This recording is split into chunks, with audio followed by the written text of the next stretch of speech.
नमस्कार प्यारे बच्चों, हम पढ़ रहे थे क्या? हमने सबसे पहले पढ़ा डिफरेंशिएशन, उसके बाद हमने इंटीग्रेशन पढ़ा और आज का अपना प्यारा टॉपिक है क्या? आज का अपना टॉपिक है कॉम्प्लेक्स नंबर। अब नाम सुन के आपको लग रहा होगा कितना कॉम्प्लेक्स होगा, लेकिन कॉम्प्लेक्स नंबर बड़ा इजी टॉपिक है। आज हम पढ़ेंगे कि कॉम्प्लेक्स नंबर कैसे ओरिजिनेट हुआ, कैसे कॉम्प्लेक्स नंबर की धारणा आई, क्यों लोगों को कॉम्प्लेक्स नंबर की जरूरत पड़ी। तो आइए सीखते हैं क्या है complex number. Complex number, complex number. अब आप कहेंगे नंबर सिस्टम तो पहले से पढ़ते आ रहे हैं, हमने सबसे पहले क्या पढ़ा? नेचुरल नंबर पढ़ा, फिर इसमें जीरो ऐड हुआ, होल नंबर बना, फिर माइनस वाली जो वैल्यूज ऐड हुई इंटीजर्स बने, फिर रेशनल्स आया, फिर रियल नंबर आया। अब रियल नंबर तो हम पढ़ चुके थे, रियल थ्योरी चल रही थी, रियल नंबर से हम क्वेश्चन सोल्व कर रहे थे, चैलेंजेस आ रहे थे, नए नए चैलेंजेस आ रहे थे, मैथमेटिशियन सोल्व कर रहे थे। लेकिन हमने क्वाड्रेटिक इक्वेशन पे पढ़ा था, कुछ चैलेंजेस जैसे आएंगे। हमने कहा था कि जब वैल्यू माइनस आएगी किसी स्क्वायर के या रूट के अंदर जो माइनस वैल्यू होगी, हमने कहा था कि बाद में एक नया चैप्टर आएगा कॉम्प्लेक्स नंबर का, उसमें देखेंगे। तो आज का अपना चैप्टर रहेगा कौन सा? वही कॉम्प्लेक्स नंबर। तो नए नए जो चैलेंजेस आ रहे थे, एक चैलेंज उनके सामने ये आया कि square is equal to minus. अब इस चैलेंज को सब मैथमेटिशियन देख रहे थे कि रियल अक्स की ऐसी कोई वैल्यू ही नहीं है।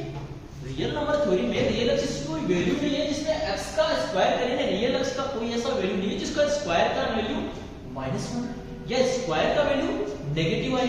तो एक मैथमेटिशियन थे, मैथमेटिशियन उनका नाम था यूलर, उन्होंने सजेस्ट किया कि सही है कि नहीं आ रहा, माइनस किसी भी वैल्यू का स्क्वायर -1 नहीं आ सकता, तो क्यों ना हम इस जो वैल्यू अपने पास जो क्वांटिटी अपने पास आई इसे एक नया नाम दे दें, एक नया नंबर दे दें। तो उन्होंने एक नया नाम क्या दिया, जो ये वैल्यू थी क्या x की जो वैल्यू आई क्या आई ±√(-1). इस वैल्यू को, इस क्वांटिटी को उन्होंने कहा कि इसे एक नया नाम दे दिया जाए। तो उन्होंने एक नया नाम क्या दिया? उन्होंने एक नया नाम दिया आयोटा। क्या नाम दिया प्यारे बच्चों? आयोटा। आयोटा उनके दिमाग में कैसे आया होगा?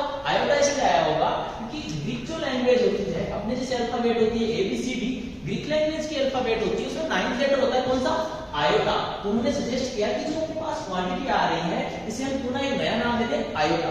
बाकी मैथमेटिशियन ने कहा कि ठीक है दे दो आयोटा, लेकिन ये आयोटा हमने तो कभी देखा ही नहीं, हमने कभी रियल लाइन पे कभी आयोटा आया ही नहीं। हमने देखे रियल लाइन पे नंबर आते हैं -∞ से +∞, लेकिन कहीं आयोटा आया ही नहीं। उन्होंने कहा कि आयोटा रियल लाइन पे जब आएगा ये जब क्या रियल नंबर होगा। भाई रियल लाइन पे वही नंबर तो एग्जिस्ट करेंगे कौन से? जो रियल नंबर होंगे। उन्होंने कहा ये तो रियल नंबर है ही नहीं, ये कौन सा नंबर है? ये तो इमेजिनरी नंबर है। कैसा नंबर है प्यारे बच्चों? इमेजिनरी नंबर है। तो इमेजिनरी नंबर है तो कहां एग्जिस्ट करेगा? उन्होंने कहा कि इमेजिनरी कहां एग्जिस्ट करेगा? उन्होंने कहा कि एक नया चैप्टर, नया नंबर, इसका नाम क्या है? Imaginary number. तो इमेजिनरी नंबर जहां से उन्होंने कहा, यही से कांसेप्ट आया। किसका कांसेप्ट आया प्यारे बच्चों? Concept of imaginary numbers. यहां से कांसेप्ट आया, कांसेप्ट ऑफ इमेजिनरी नंबर्स। अब उन्होंने कहा कि चलो मान लिया नया नंबर है, इमेजिनरी नंबर है, ठीक है, लेकिन इसका वैल्यू कैसे फाइंड आउट करेंगे? कहीं इक्वेशन में हमें इसकी जरूरत पड़ेगी, अलजेब्रिक ऑपरेशन होंगे, प्लस होगा, माइनस होगा, मल्टीप्लिकेशन होगा, तो इसका वैल्यू कैसे फाइंड आउट करेंगे? तो टेलर ने क्या बताया? यूलर ने कहा कि जो आयोटा है इसका वैल्यू क्या आया है मेरे पास? √(-1). इस क्वांटिटी को आयोटा कहा, आयोटा की पावर जो 1 होगी इसकी वैल्यू क्या होगी? स्वयं आयोटा। आगे अगर पावर जनरेट कर लेंगे तो हम जहां कहीं भी आयोटा की पावर्स का क्वेश्चन होगा, जहां कहीं भी इसका यूज होगा हम पावर्स का यूज कर लेंगे। तो आइए प्यारे बच्चों देखते हैं आयोटा की पावर्स। तो आयोटा की पावर्स में देखें तो आयोटा की पावर 1 किसी भी क्वांटिटी की दुनिया में जो भी क्वांटिटी उस किसी की power 1 equal to that quantity. Iota की पावर 1 इज टू आयोटा की पावर 1, आयोटा की पावर 2। अब आयोटा की पावर 2 कैसे फाइंड किया? कि यहां जो वैल्यू है वो किसकी है? ये आयोटा की। तो इस इक्वेशन का क्या जो चैलेंज था, इक्वेशन इसका क्या सॉल्यूशन मिला उन्होंने? इसके वैल्यू क्या मिली? ± आयोटा। तो अगर इसका स्क्वायर करेंगे तो रूट हट जाएगा, क्या मिलेगा हमें? -1।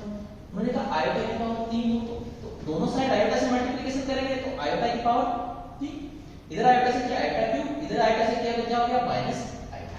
और आयोटा की पावर 4 हो तो आयोटा की पावर 4 के लिए क्या किया उन्होंने? इधर माइनस, इधर आयोटा से आयोटा, इधर minus iota square. Iota square की वैल्यू कैसे फाइंड आउट करेंगे?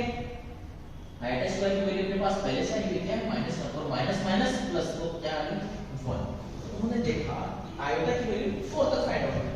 आयोटा की पावर 5 की फाइंड आउट करें तो इधर आयोटा से मल्टीप्लाई किया, क्या आया? फिर से आयोटा, फिर से आयोटा की पावर 6 फाइंड आउट की, इधर iota iota square minus 1, iota की पावर 7, आयोटा को आयोटा से इधर आयोटा 7, इधर आयोटा माइनस 1 माइनस आयोटा की पावर 8, आयोटा की पावर 8 क्या है 1। तो उन्होंने ऑब्जर्व किया, यूजर ने ऑब्जर्व किया कि देखो जो आयोटा की पावर्स आ रही हैं वो जब 4 का मल्टीपल आ रहा है, जहां 4 का मल्टीपल आ रहा है वो एक वैल्यू दे रही है 1। तो जब भी हमें आयोटा की पावर्स का कोई क्वेश्चन होगा उसमें क्या करेंगे, हम 4 के मल्टीपल देख लेंगे, तो जो 4 का मल्टीपल होगा उसका वैल्यू कितना आएगा 1। तो उन्होंने ऑब्जर्वेशन करके क्या कहा, पहला ऑब्जर्वेशन उन्होंने ये बताया कि जब आयोटा की पावर 4 का मल्टीपल या मैं कहूं इसे 4k, जब आयोटा की पावर 4 का मल्टीपल होगा तो डायरेक्ट हम देख लेंगे उसका वैल्यू क्या बता देंगे, जिसका वैल्यू क्या होगा 1। लेकिन जब आयोटा की पावर मान लो 4 का मल्टीपल ना हो तो उन्होंने कहा कि 4 का मल्टीपल ना होगा तो रिमाइंडर बचेंगे, क्या क्या रिमाइंडर बचेंगे, या तो 1 2 3 4 आते हैं 4 से फिर से डिविजिबल, तो जब रिमाइंडर में क्या बचेगा, जब रिमाइंडर 1 होगा 4 से डिवाइड करेंगे, मान लो आयोटा की वैल्यूज दे रखी हो आपको, आयोटा की पावर में बड़ी वैल्यू, तो उसे 4 से डिवाइड करेंगे, रिमाइंडर अगर 1 बचेगा तो हम क्या लिख देंगे, उसका वैल्यू आएगा। जब आयोटा की पावर 4 से डिवाइड करें, रिमाइंडर अपने पास क्या बच जाए, रिमाइंडर अपने पास बच जाए 2, तो क्या लिखेंगे उसे माइनस, जब माइनस 1 आयोटा स्क्वायर की वैल्यू क्या थी -1, जब आयोटा का हम उसे डिवाइड करें 4 से और रिमाइंडर बच जाए 3, तो हम क्या लिखेंगे उसका वैल्यू माइनस। तो हम देख पा रहे हैं कि जो आयोटा की वैल्यूज अपने पास आएंगी वो क्या क्या आएगी, 1 आयोटा -1 माइनस आयोटा। तो उन्होंने एक और ऑब्जर्वेशन किया कि जो आयोटा की वैल्यूज है 4, इन्हें हम सम करें इनका क्या सम हो रहा है, इनका सम 1 -1 आयोटा माइनस आयोटा, ये तो कैंसिल आउट हो रहे हैं। उन्होंने दूसरा ऑब्जर्वेशन क्या कहा कि सम of 4 consecutive powers of iota is equal to 0। यानी जब अपने को आयोटा की 4 कंसेक्यूटिव पावर्स दिखेंगी उनका सम करना होगा, हम डायरेक्टली कह सकते हैं क्या 0। फॉर एग्जांपल मैं बात करूं, अगर मैं कहूं कि आयोटा की पावर 50 प्लस आयोटा की पावर 51 प्लस आयोटा की पावर 52 प्लस आयोटा की पावर 54, कहीं आपको किसी इक्वेशन में भी क्वेश्चन में आपको एक वैल्यू पूछे, आपको डायरेक्ट 4 कंसेक्यूटिव पावर दिखे आयोटा, आप डायरेक्ट कहेंगे इसका वैल्यू क्या होगा 0। ठीक है, आपको पूछे कि आयोटा की पावर्स, अब आयोटा की पावर्स में आपको क्वेश्चन इससे फ्रेम होगा क्या, जो ऑब्जर्वेशन करके किया कि 4 की मल्टीपल मान लो आपसे पूछूंगी आयोटा की पावर 79, इसका वैल्यू फाइंड आउट करो। अब आपको तुरंत वैल्यू फाइंड आउट करना, आपको क्या करना है, इसको देखना है 79 को क्या ये 4 का मल्टीपल है, कैसे चेक करेंगे, जो आपको वैल्यूज दी होगी जो पावर्स में उसे 4 से डिवाइड करेंगे, 4 से डिवाइड किया 4 1 4 रिमेनिंग 3 90 39 4 9 36 रिमाइंडर गेट 3, रिमाइंडर कितना आया 3, और जब 3 रिमाइंडर आएगा मैंने क्या कहा, वैल्यू इज माइनस आएगा, वैल्यू इज माइनस आएगा। ऐसे ही कोई और वैल्यू जो क्वेश्चन देखो एक और वैल्यू जो मान लो आयोटा की पावर जरूरी है छोटी, ऐसे भी हो सकती है 1 2 3 4 5 6 7 8 9, ये जो आयोटा की पावर्स दी हो, अब कहेंगे सर क्या ऐसे पूरी को आयोटा से डिवाइड करके देखेंगे, इसमें तो फिर वही टाइम लग जाएगा, ऐसा नहीं है। जब तो लास्ट के टू डिजिट है, हमने पढ़ा है क्या पढ़ा है कि 4 का डिवीजन रूल क्या होता है, लास्ट टू डिजिट अगर 4 से डिविजिबल है तो वो टोटल नंबर 4 से डिविजिबल होगा, तो लास्ट के टू नंबर क्या है 8 9, इसे 4 से डिविजन कर देंगे, 8 9 डिविजिबल 4 4 2 8 1 9 4 क्या आ रहा है रिमाइंडर 1, तो जब रिमाइंडर 1 आएगा मैंने क्या बताया था वैल्यू आएगा। सो वैल्यू ऑफ आयोटा की पावर 1 2 3 4 5 6 7 8 9, जितनी बड़े नंबर हो लास्ट टू डिजिट अगर आयोटा से 4 से डिविजिबल है तो आयोटा की पावर फाइंड आउट करें। एक क्वेश्चन आएगा आपके सामने, लाइक मैं पूछूं आपसे आयोटा की पावर 51 फैक्टोरियल, अब आप किससे वैल्यू फाइंड आउट करेंगे। अब यहाँ थोड़ा सा लॉजिक लगेगा, थोड़ा सा आपका लॉजिक ये रहेगा कि ये जो आयोटा की पावर 51 है इसमें क्या आएगा 51 into 50 into ऐसे उल्टा मल्टीप्लाई होकर क्या है 4 into 3 into 2 into 1 ऐसा आएगा। जो यहाँ 4 आ रहा है इसे हम बाहर ले लेंगे, ठीक है, बाहर लिया हमने, तो बाहर लेके क्या हुआ ये आयोटा की पावर 4 हमने यहाँ लिया, तो रिमेनिंग जो नंबर बच गए 50 50 इसको हमने क्या मान लिया 8। जो आयोटा की पावर है, फिर से 4 का मल्टीप्लिकेशन आ गया, 4 का कोई भी मल्टीप्लिकेशन आएगा इसका वैल्यू डायरेक्ट हम क्या सकते हैं। तो जब ऐसे कोई क्वेश्चन आपके सामने फ्रेम हो, क्वेश्चन आपके जो आयोटा की पावर की है, ये पहली प्रोफाइल कौन सी होगी इस चैप्टर में, पहली प्रोफाइल होगी आपको आयोटा की पावर दी होगी और उसका वैल्यू फाइंड आउट करना होगा। तो आप देख सकते हैं कि आप इजीली कैसे जो भी पावर दी होगी इसे 4 से डिवाइड करके देख लेंगे, रिमाइंडर अगर 1 2 3 में से बचेगा तो वैल्यू जी आ जाएगी। अगर बात आ जाती है हमारी कॉम्प्लेक्स नंबर की, तो कॉम्प्लेक्स नंबर क्या होता है, कॉम्प्लेक्स नंबर क्या होता है बच्चों, कॉम्प्लेक्स नंबर होता है कोई कॉम्प्लेक्स नंबर z है तो वो इसको भी होगा आयोटा y, तो जहां x and y belongs to r यानी रियल नंबर होंगे। अब यहां देख के आप समझ पा रहे हैं कॉम्प्लेक्स नंबर क्या होगा, complex number is just a combination of x and y क्या रियल नंबर, आयोटा क्या था अपना इमेजिनरी नंबर। सो हम डेफिनेशन में कह सकते हैं क्या कि complex number is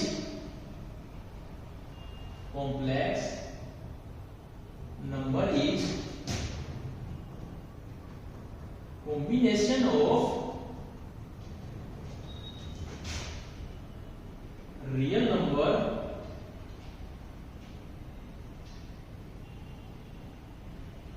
and imaginary number। यहां क्या है, ये रियल नंबर है, ये रियल नंबर है और ये इमेजिनरी नंबर है। तो ये क्या होगा, इसका रियल पार्ट होगा रियल पार्ट ऑफ z और ये कौन सा होगा इमेजिनरी पार्ट ऑफ z। कौन सा होगा पहले बच्चों, imaginary part of z। So complex number is combination of real number and imaginary number and it can be expressed as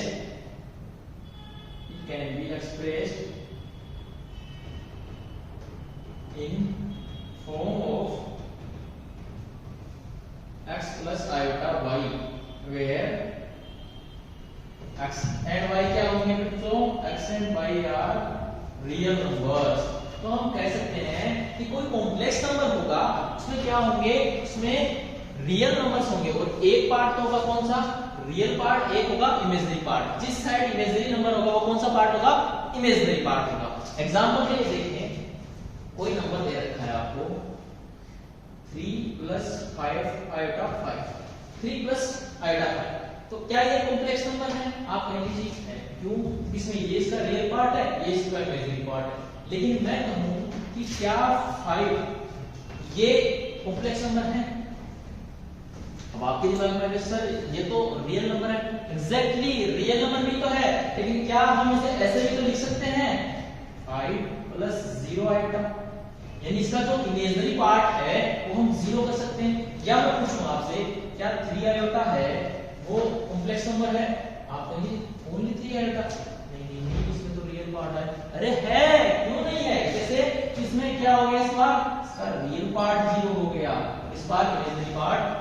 तो यहां से आपके दिमाग में एक आइडिया आ रहा है कि रियल पार्ट 0 हो रहा है, इमेजिनरी पार्ट 0 हो रहा है, तो ये नंबर कैसे आ रहे हैं। तो अब पढ़ते हैं क्या classification of complex number. Classification कैसे करेंगे, मान लो कोई कॉम्प्लेक्स नंबर आपके सामने ऐसे दे रखा है, कॉम्प्लेक्स नंबर इज z = मान लो कॉम्प्लेक्स नंबर है x + आयोटा y, ठीक है प्यारे बच्चों। जब इसमें रियल वाला पार्ट इमेजिनरी पार्ट, दो पार्ट है, रियल पार्ट कौन सा है इसका, ये वाला, ये रियल पार्ट ऑफ z है, ये इमेजिनरी पार्ट ऑफ z। यहां तक आप समझ गए। और x एंड y क्या है, x and y belongs to real number. अब रियल नंबर है यानी रियल नंबर है तो खुद रियल नंबर भी आ जाएगा, किसी भी नंबर को हम लिख सकते हैं। तो क्या हम समझे कि अब आपके दिमाग में क्वेश्चन आना चाहिए, क्या क्वेश्चन आना चाहिए, तो रियल नंबर बड़ा हुआ या नहीं कॉम्प्लेक्स नंबर, तो हर नंबर कॉम्प्लेक्स नंबर है, लेकिन क्या हर नंबर रियल नंबर है। तो यहाँ बात करूं 3 आयोटा की, क्या 3 आयोटा रियल नंबर है, बोलेंगे नहीं, इसका मतलब 3 आयोटा कहां जा रहा है, कॉम्प्लेक्स नंबर है, इसका मतलब कॉम्प्लेक्स नंबर बड़ा है। तो कॉम्प्लेक्स नंबर किसका सब्सेट हुआ, किसका सब्जेक्ट हुआ, रियल नंबर का, नहीं रियल नंबर सब्जेक्ट होगा किसका, कॉम्प्लेक्स नंबर का। तो यहाँ आपको ध्यान रखना है क्या कि कॉम्प्लेक्स नंबर सबसे बड़ा हो गया। हम कह सकते हैं कि जब सबसे पहले क्या था, नेचुरल नंबर था, नेचुरल नंबर में हमने 0 ऐड किया तो वो किसका सबसेट बन गया, होल नंबर का। होल नंबर में हमने माइनस वाला ऐड किया तो किसका सबसेट बन गया, वो इंटीजर्स का। इंटीजर्स में रेशनल वाले पार्ट्स जो थे उनको भी ऐड कर दिया रेशनल नंबर का। फिर रेशनल नंबर किसका सबसेट होता है? अब तक क्या पढ़ते हैं? यहां तक थे। अब तक क्या पढ़ते? सबसे बड़ा सेट, सबसे सुपर सेट कौन था? Real number. लेकिन अब नया नंबर आया है जो सबसे बड़ा है, और रियल नंबर भी किसका सबसेट होता है? कॉम्प्लेक्स नंबर का। यानी अब हम कह सकते हैं क्या? Complex number is superset of all number. Superset of all number यानी जैसे रियल नंबर में फंडामेंटल एलिमेंट क्या था? 1 था, इसी तरह कॉम्प्लेक्स नंबर में फंडामेंटल एलिमेंट क्या आ गया? आयोटा। यानी जो आयोटा से बन रहे हैं वो कौन से? Complex number. जरूरी नहीं है हर में आयोटा है, वो इमेजिनरी नंबर होंगे, और जिसमें आयोटा नहीं होगा उसको रियल नंबर कहेंगे। अब रियल नंबर को कहेंगे इसमें आएगा जब ये पार्ट 0, ये पार्ट 0 कब होगा? ये पार्ट 0 जब होगा जब y की वैल्यू 0। जब y 0 होगा किसी कॉम्प्लेक्स नंबर में, तो ये वाला पार्ट 0 हो गया। तो कौन सा बचा? ओनली ये वाला पार्ट। तो जब y 0 होगा उस कॉम्प्लेक्स नंबर को हम कहेंगे प्योरली रियल। इसमें तो सिर्फ रियल पार्ट का बचेगा। जैसे 5 वाला पार्ट था, इसमें इमेजिनरी वाला पार्ट क्या था? 0। इमेजिनरी वाला पार्ट 0 हुआ, उसे क्या कहें? Purely real. ऐसा नहीं हो सकता है कि इसमें रियल पार्ट 0, यानी दूसरा सिचुएशन कौन सा आएगा? जब x 0 हो, यानी रियल वाला पार्ट 0 हो। जब रियल वाला पार्ट 0 होगा तो जो नंबर होगा वो कौन सा होगा? Purely imaginary. कौन सा होगा? Purely imaginary. Purely imaginary. Purely real का नंबर का एग्जांपल देखें तो जैसे एग्जांपल कोई सा 5 नंबर, कोई मान लो 2 है, पाई है ना, पाई अरे हां पाई को कैसे लिखेंगे? पाई को लिखेंगे जी पाई प्लस 0 आयोटा। लिख सकते हैं, कॉम्प्लेक्स नंबर है, बिल्कुल है। और प्योरली इमेजिनरी कौन से होंगे? लाइक 3 आयोटा, 5 आयोटा, -2 आयोटा, कोई भी नंबर इसमें रियल वाला पार्ट 0 यानी x 0 it's called purely imaginary. Imaginary number कौन सा होगा? इमेजिनरी नंबर वो होगा जिसमें रियल पार्ट भी एग्जिस्ट करता हो और इमेजिनरी पार्ट भी एग्जिस्ट करता हो। तो इमेजिनरी पार्ट एग्जिस्ट करने के लिए क्या? y not equal to 0। नहीं, जब y 0 नहीं होना चाहिए, y की कोई वैल्यू होनी चाहिए। y की कोई वैल्यू होगी, इसका मतलब आयोटा में उसकी फॉर्म में आएगा। तो इमेजिनरी नंबर कौन सा होगा? जिसमें y की वैल्यू 0 के अलावा माइनस और प्लस में कुछ भी होगा, 0 नहीं होनी चाहिए। तो इमेजिनरी नंबर के लिए क्या कंडीशन होगी? इमेजिनरी नंबर जब होगा, इमेजिनरी नंबर के लिए क्या कंडीशन होगी? y नॉट इक्वल टू 0 होना चाहिए। यहां तक उम्मीद है आप ये बातें समझ चुके हैं। अब कॉम्प्लेक्स नंबर की हम बात की तो जो भी नंबर होगा, जब रियल नंबर आया होगा तो उसमें भी अलजेब्रिक ऑपरेशंस हुए होंगे, उसका एडिशन हुआ होगा, सबट्रैक्शन हुआ होगा, मल्टीप्लिकेशन होगा, डिवाइडेशन हुआ होगा। तो ऐसे ही कॉम्प्लेक्स नंबर में भी होगा। तो आइए सीखते हैं क्या algebraic operations on algebraic operations on complex number. यानी कॉम्प्लेक्स नंबर का जब एडिशन होगा तो कैसे करेंगे, सबट्रैक्शन होगा तो कैसे करेंगे, मल्टीप्लिकेशन होगा तो कैसे करेंगे। तो सबसे पहले देखते हैं एडिशन। क्या देखते हैं? एडिशन। यानी जब दो कॉम्प्लेक्स नंबर दिए होंगे उनका एडिशन कैसे करेंगे। फॉर एग्जांपल देखें, माना एक अपने पास कॉम्प्लेक्स नंबर z1 है, जिसे मानो 3 + 4 आयोटा, ठीक है। एक दूसरा कॉम्प्लेक्स नंबर अपने पास z2 है, माना अपने 2 - 3 आयोटा, ठीक है।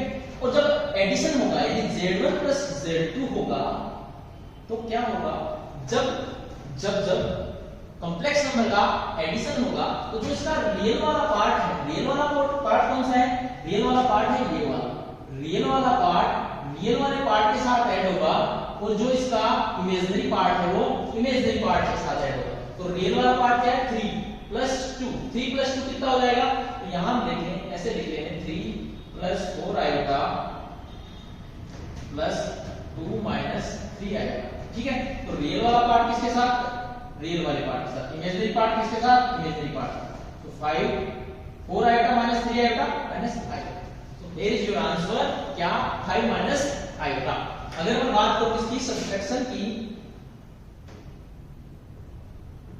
यानी माइनस सब करना होगा, सेम प्रोसेस होगी। मान लो अपने साथ यही एग्जांपल लेंगे अपन। एक था 3 + 4 आयोटा माइनस क्या था? 2 - 3 आयोटा। रियल वाले पार्ट से सब्ट्रैक्ट होगा। रियल वाला पार्ट क्या है, 3 माइनस 2 इक्वल टू 1। 4, अब इमेजिनरी पार्ट कौन सा है, 4 iota 3 iota, 4 iota minus minus positive, 4 plus 3 7 iota. So your answer is 1 plus 7 iota. Now multiplication. Multiplication of complex number. जब दो कॉम्प्लेक्स नंबर आपके सामने दिए होंगे, जब हमें मल्टीप्लाई करना होगा तो मल्टीप्लाई कैसे करेंगे। मान लो एक आपके सामने कॉम्प्लेक्स नंबर ये दे रहे 3 प्लस 4 आयोटा, मल्टीप्लाई हो रहा है किससे, 2 माइनस 3 आयोटा, 2 माइनस 3 आयोटा। अब यहाँ वो नहीं होगा रियल वाला पार्ट रियल पार्ट से, नहीं नहीं नहीं, यहाँ वही होगा डिवीजन लो।